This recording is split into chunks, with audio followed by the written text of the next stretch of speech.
A made-in-Singapore cancer drug, which could one day help patients suffering from a range of cancers, has entered clinical trials. It's the first publicly funded, locally developed drug candidate to advance to human trials. And here to tell us more are the lead scientists behind the drug, Professor Alex Matter from A-STAR's Experimental Therapeutics Center and Professor David Virshup from Duke NUS Graduate Medical School. Welcome, professors. Welcome. Thank you. Professor Matter, tell us right off, what exactly does this drug do against cancer? Well, we think this is a novel weapon in the fight against cancer. We have now 5 years of work behind us, but obviously we are just at the beginning of the clinical trials, which should demonstrate proof of efficacy and tolerability of this novel drug candidate. How does it specifically target these cancers? It acts against certain targets that are defective or deregulated in certain subsets of many different cancers. And obviously the pioneer in this is Professor David Virshup, who showed us the way how to go there. And we in ETC and D3, we are building the path to develop a cancer drug candidate. Right. So Professor Virshup, let's bring you in on the conversation here. What types of cancers, perhaps specifically, could it be anticipated to fight? And can we expect, side effects as typically we tend to associate treatments for cancer with? So the drug is going to be effective, we think, against a small subset of cancers with a very specific genetic signature that makes these cancers addicted to a protein called Wnt. And if they have this genetic signature, then we think the drug is likely to be effective.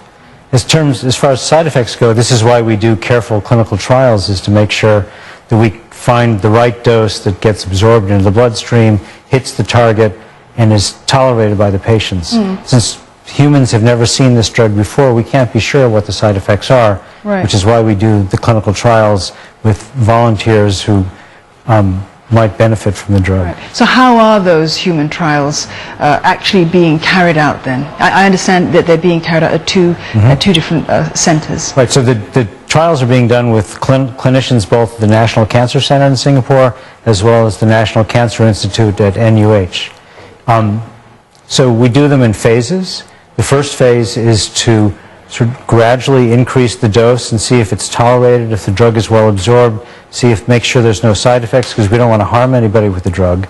And then when we reach a dose that we find is safe and well tolerated, then we go on to test it in patients who have the right genetic signature to see if those patients will benefit from the drug. Right. Prof. Virshup, I just want to ask you about those signatures that you mentioned before. What are some of the common types of cancers that carry that kind of genetic signatures? So a small number of pancreatic cancers, gastric cancer, colon cancer, some ovarian cancers will have this signature. So the new advances in cancer biology have taught us that you want to treat not where the cancer is from, but you want to treat based on its genetic signature instead. All right. So that's how we will be deciding who will probably benefit from this. Okay, and Prof. Matter, just to bring you back into the discussion, we understand currently we're into phase 1 of testing, so that's for safety and tolerability of the drug in patients with advanced solid tumors. How is that trial progressing so far? It's progressing normally according to a pre-set trial protocol that was arranged with the health authorities, obviously, and with the ethical review board of the hospital. So we have developed and discovered biomarkers that tell us whether the drug is likely to be effective or not. Right. So we are at the human trial stage, but I mean, looking ahead, perhaps how far along could we be from seeing this commercially viable? Well, a main goal to achieve is to achieve a so-called proof of concept, that we achieve a plausibility, not certainty, but a plausibility that the drug is likely to work. Once we have this, a proof of concept in man, then we can start the big trials that are so-called pivotal trials to demonstrate definitive proof of efficacy and safety. And then we can go to the health authorities and demand approval. Right. So you'll be looking for certain markers of to see if it's plausible or not. Yes, Right. indeed, which we can achieve with the biomarkers, which we can measure in various tissues Right. or in the blood. Okay. So how does this particular drug compare with others that are already in the market? Well, it's really a novel drug, and it's no drug of this type is on the market or even in advanced trial.